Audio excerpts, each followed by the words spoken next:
Hey, what's up everyone? I'm JayDreamerZ, and I believe that giants and titans once walked our world and helped to terraform it and shape it into what we have today. One region of the world that also has a deep level of history, legends, lore, and creation stories about giants and titans. We're going to be focusing on Laos today. It's between Thailand, Cambodia, and Vietnam. Now, over in Laos, they have an area. We're going to be looking at the Plain of Jars and the evidence given for giants once walking our realm.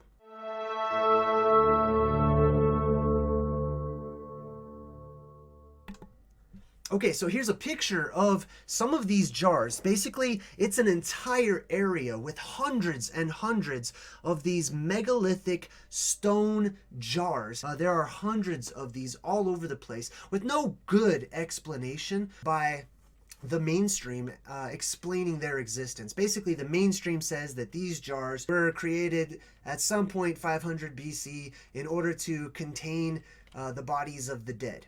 I'm not buying that, just like I'm not buying that the pyramids are huge tombs for pharaohs, and they're humongous. As you can see, they were clearly shaped, okay?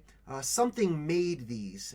Something that was extremely large, like the giants or the titans that once walked these particular areas. Rich with the stories and the legends of their creation and where they come from. You know, in Cambodia, they believe that they were born from the naga, which basically are a reptilian-like, or I would call them a silica race of beings that pre-existed the human race. In Vietnam, they believe that they came from the combination of a fairy and the dragon lord, or a dragon.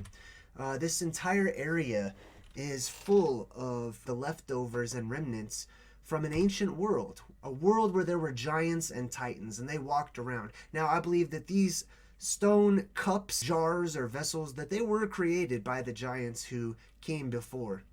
And that's why we don't really know what they are and where they came from. This particular one, as you can see over here, it's got a lid on it. Some of them have lids, and what's really interesting about these lids is the top. The top of the lid shows a human figure surrounded by these concentric circles. I'll let you, use your imagination as to what that could possibly mean. But it does not take away from this entire area just being littered with all of these huge megalithic jars. I believe that there is an alternative explanation for all of these huge megalithic jars. Perhaps they were not always made out of stone, as is the case, I believe, with so many other things, but they became petrified over the course of time after the cataclysms that befell our particular realm. Now, let me tell you something that I do like, which is the legends and local history. Lao legends tell of a race of giants who inhabited the area and who were ruled by a king named Kun Cheong, who fought a long and ultimately victorious battle against an enemy. He supposedly created the jars to brew and store huge amounts of yaohai. Yaohai means alcohol. So basically, they're shot glasses, is what it's saying, to celebrate his victory. Now, that's the local history and legend of it. But I'm going to talk to you about what had happened to these megaliths. We tried to basically eradicate them. We tried to get rid of them. But as you can see, they're all over the place. Very strange, mysterious. No one knows really what they're there for. It's a lot of speculation on the part of the mainstream. A lot of stretching, when they try to say that these are basically cremation vessels.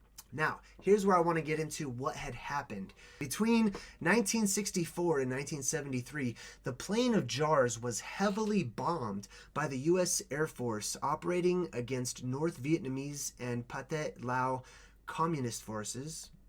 The story goes, the U.S. Air Force dropped more bombs on Laos, primarily the Plain of Jars, than it dropped during the whole of World War II. This included 262 million anti-personnel cluster bombs. An estimated 80 million of these did not explode and remain a deadly threat to the population. So this entire area that's full of these megalithic evidence that giants once walked and lived among us, basically, that the Titans are real, was bombed. It was eradicated. This area was a main focus of the military to blow it up, to get rid of it. Not only were they blowing it up and trying to destroy, I believe they were trying to destroy the evidence of the giants, and that's why so much of the ancient books and stories and literature have been burned and repressed. Anytime it starts talking about the Titans or the giants or the origin of what we call the gods, it gets repressed. Now here's a cluster bomb.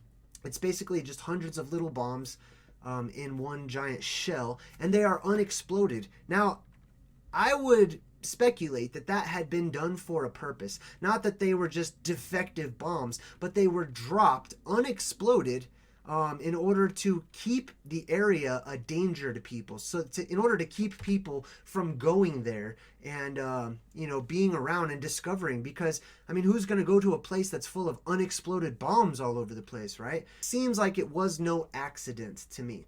But anyhow, this is the Plain of Jars in Laos. I thought this was a cool picture. It's got the tree growing up out of the jar itself. So you know how old the area is, the whole megalithic area. So I just wanted to share this with you guys and bring it to your attention. There is evidence all over the place, and the more people start researching the reality of giants and titans having existed, then the more it's going to come to light.